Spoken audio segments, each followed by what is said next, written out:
uthanda mina noma uthanda imali yami. Phendula qala ngeke ngosho isikhathi sami.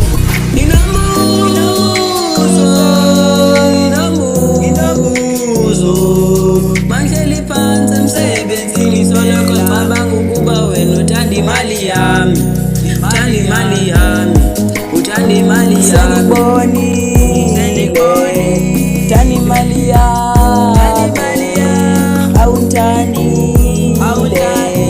uthanda imali yami. Seniboni ubaba wayenditshela ngawe, wakubona suku kuba uyigodika.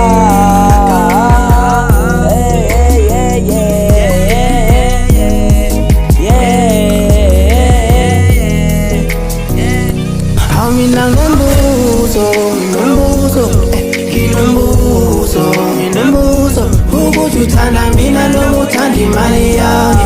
Phendula qala ngeke ngosho isikhathi sami.